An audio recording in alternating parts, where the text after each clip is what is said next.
नमस्कार दोस्तों, स्वागत है आपके अपने चैनल जी फैक्ट पर। आज के इस वीडियो में हम बात करेंगे आज के करंट जीके के बारे में। उससे पहले एक बार हम लोग कल का रिवीजन करेंगे।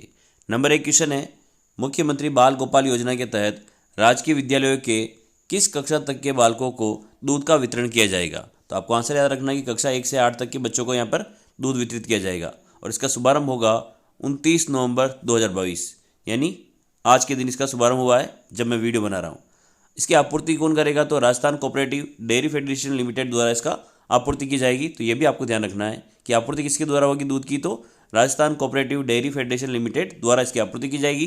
कब शुरू किया गया है? तो 29 नवंबर 2022 को शुरू किया गया है। कौन सी कक्षा के लिए है? तो कक्षा 1 से लेकर 8 तक के बच्चों के लिए ये सुविधा दी जाएगी।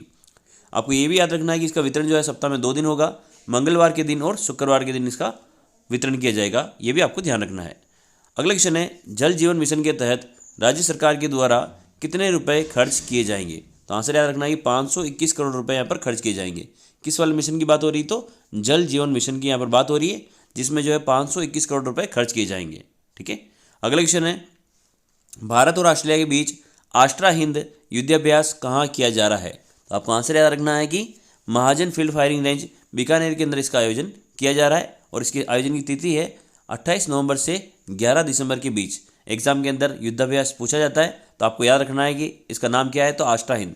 और किस किसी देश के बीच में हो रहा है? तो भारत और ऑस्ट्रेलिया के बीच में आयोजित किया जा रहा है। कहाँ आयोजित किया जा रहा है? तो महाजन फील्ड फायरिंग रेंज बीकानेर के अंदर आयोजन किया जा रहा है। आयोजन की तारीख क्या है? 28 नवंबर से लेकर 11 दिसंबर तक इसकी तारीख दी गई है। तो ये भी आपको ध्यान रखना है। अगला क्वेश्चन है, राजस्थान संगीत नाटक अकादमी द्वारा राज्य के कितने कलाकारों को अमृत अवार्ड से सम्मानित किया जाएगा। तो आंसर याद रखना है कि 5 कलाकारों को यहाँ पर सम्मानित किया जाएगा। इसमें हम बात करें रंगमंच की, तो भारत रत्न भार्गव को यहाँ पर सम्मानित किया जाएगा। लोक संगीत की बात करें तो हकीम खान मांगनियार को यहाँ पर सम्मानित किया जाएगा। साथ ही ये भी याद रख सकते हैं आप लोग कि लोक संगीत के लिए नारायण माथुर को, कथक के लिए गिरधारी लाल पंवार को और संगीत के लिए जो है जोधा खान लंगा को यहाँ पर सम्मानित किया जाएगा। तो कुल मिला के 5 कलाकारों को सम्मानित किया जाएगा। ये आपको ध्यान रखना है। राजस्थान नाटक संगीत अकादमी के द्वारा सम्मानित किया जाएगा। रंगमंच के लिए भारत रत्न, लोक संगीत के लिए हकीम खान मंगनियार और लोक संगीत के लिए दोनों लोक संगीत से संबंधित है ये, और कथक के लिए कौन सा है? तो गिरधारी लाल पंवार, और संगीत के लिए कौन सा है? तो जोधा खान लंगा। तो ये सारी चीज़ें आपको ध्यान रखनी है। अगला क्वेश्चन है, राष्ट्रीय ई गवर्नेंस पुरस्कार 2022 के तहत प्रथम स्वर्ण पुरस्कार से किसे सम्मानित किया गया है। तो आंसर याद रखना है कि रुक्मणी रियार सियाग को सम्मानित किया गया है। किसके लिए? तो राष्ट्रीय ई गवर्नेंस पुरस्कार 2022 के लिए। श्री गंगानगर में गंग केनाल रेगुलेशन कंप्यूटराइजेशन प्रोजेक्ट के लिए भी गंगानगर को यहाँ पर सम्मानित किया गया है। ये भी आपको ध्यान रखना है। ठीक है। अगला क्वेश्चन है, मुख्यमंत्री श्री अशोक गहलोत ने सेई और साबरमती नदी पर जलाशयों के निर्माण के लिए 2554 करोड़ रुपए की स्वीकृति दी है। इनसे किस जिले में आपूर्ति की जाएगी? तो आपको आंसर याद रखना है, पाली और सिरोही जिले के अंदर जो है इसकी जलापूर्ति की जाएगी। और कितने रुपए दिए गए हैं? तो यहाँ पर 2554 करोड़ रुपए दिए गए हैं। और कौन सी परियोजना है यहाँ पे? तो सेई और साबरमती नदी पर यह परियोजना बनाई जाएगी। ठीक है। जहाँ से कहाँ पर जलापूर्ति होगी? तो पाली और सिरोही के अंदर जलापूर्ति होगी। ये आपको ध्यान रखना है। अगला क्वेश्चन है, भारत सरकार के परमाणु ऊर्जा विभाग के परमाणु खनिज निदेशालय और प्रदेश के किस विश्वविद्यालय के बीच शोध और अनुसंधान को लेकर MOU हुआ है। तो आंसर याद रखना है कि राजस्थान विश्वविद्यालय के बीच में ये MOU हुआ है। किस किस के बीच में? तो भारत सरकार के परमाणु ऊर्जा विभाग और राजस्थान विश्वविद्यालय के बीच में ये MOU हुआ है। ठीक है। तो ये आपको ध्यान रखना है। अगला क्वेश्चन है, राज्य में प्रशासन शहरों के संग अभियान कब तक जारी रहेगा। तो इसका सही आंसर होगा 31 मार्च 2023 तक प्रशासन शहरों के संग अभियान जारी रहेगा। ठीक है। अगला क्वेश्चन है, राजस्थान का निर्यात के मामले में देश में कौन सा स्थान है। तो आपको आंसर याद रखना है कि 12वां स्थान है। और सर्वाधिक निर्यातिक वस्तु कौन सी है? तो इंजीनियरिंग वस्तु राजस्थान से सर्वाधिक निर्यात की जाती है। स्थान कौन सा है? तो 12वां है। ये आपको ध्यान रखना है।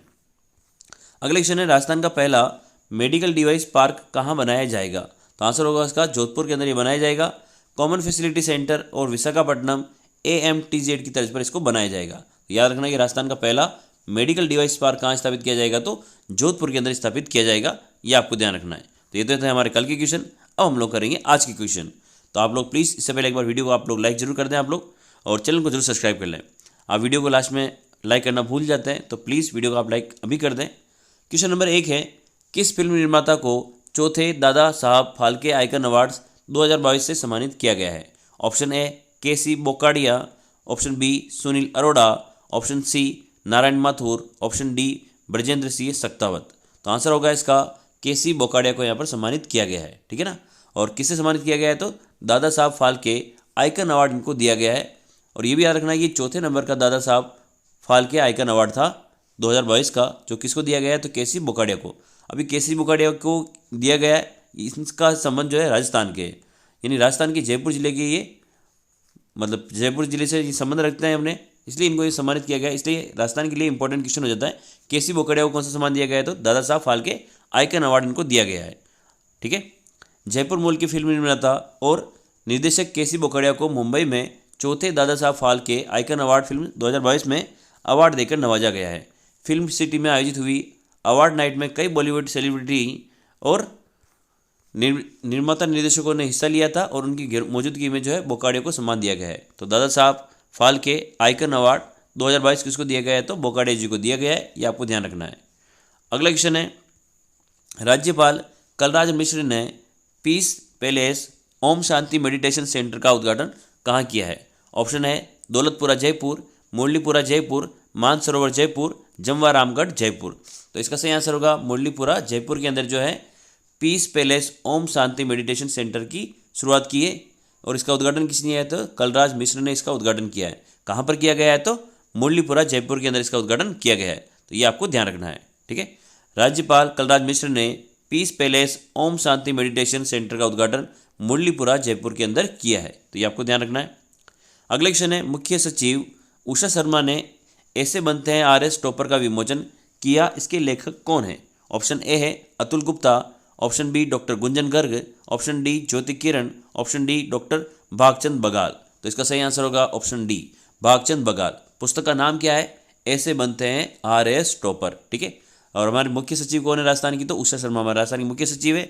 इन्होंने क्या किया, इसका विमोचन किया है। पुस्तक का नाम क्या है, ऐसे बनते हैं RS टॉपर, और किसकी रचना है तो डॉक्टर भागचंद बगाल की ये रचना है, ठीक है, ये आपको ध्यान रखना है। मुख्य सचिव उषा शर्मा ने ऐसे बनते हैं RS टॉपर का विमोचन किया, इसके लेखक डॉक्टर भागचंद बगाल है, ये आपको ध्यान रखना है। अगला क्वेश्चन है, सितंबर 2022 तक कुल कितने पर्यटकों ने राज्य की यात्रा की है। ऑप्शन है 757.26 लाख, 759.86 लाख, 823.85 लाख, ऑप्शन डी है 929.86 लाख। तो इसका सही आंसर होगा 757.26 लाख लोगों ने सितंबर 2022 तक अब तक पर्यटकों ने हमारे राजस्थान राज्य की यात्रा की है, तो ये आपको ध्यान रखना है।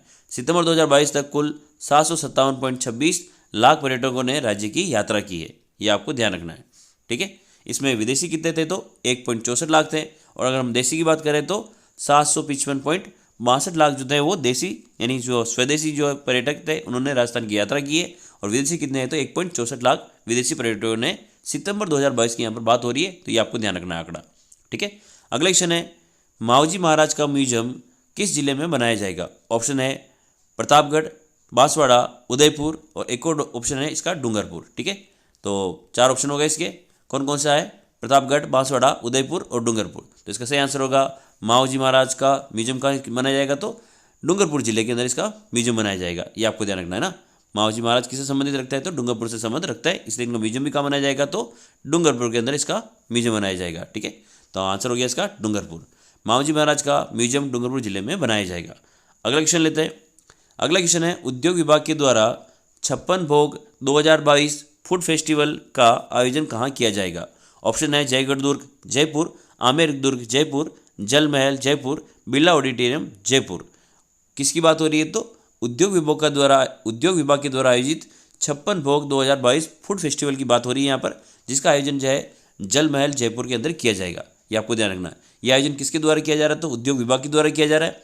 आयोजन का नाम क्या है तो 56 भोग 2022 फूड फेस्टिवल, और कहाँ आयोजित होगा तो जल महल जयपुर के अंदर इसका आयोजन किया जाएगा, ये आपको ध्यान रखना है। उद्योग विभाग के द्वारा 56 भोग 2022 फूड फेस्टिवल का आयोजन जल महल जयपुर में किया जाएगा। आयोजन की तारीख क्या है तो 9 से 12 दिसंबर 2022 इसकी तारीख है, तो ये भी आपको ध्यान रखना है, ठीक है। अगला क्वेश्चन, उससे पहले एक बार प्लीज़ आप लोग वीडियो को लाइक कर दें और चैनल को जरूर सब्सक्राइब कर लें। आप इसकी PDF फाइल हमारे Telegram channel G fact and motivation से प्राप्त कर सकते हैं, तो आप लोग उसको भी फॉलो कर सकते हैं।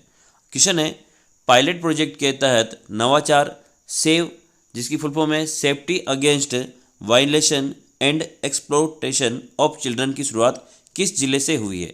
ऑप्शन है अलवर, भरतपुर, नेक्स्ट ऑप्शन है इसका धौलपुर और जयपुर। तो इसका सही आंसर होगा अलवर जिले के अंदर इसकी शुरुआत की गई है। ठीक है ना, आंसर क्या होगा? तो इसका अलवर जिला इसका आंसर होगा। ठीक है ना, किसकी बात हो रही? तो पायलट प्रोजेक्ट के तहत नवाचार सेव यानी safety against violation and exploitation of children की शुरुआत किस में हुई है? तो अलवर जिले से इसकी शुरुआत की गई है, ये आपको ध्यान रखना है। ठीक है, पायलट प्रोजेक्ट के तहत नवाचार safety against violation and exploitation of children की शुरुआत अलवर जिले से हुई है।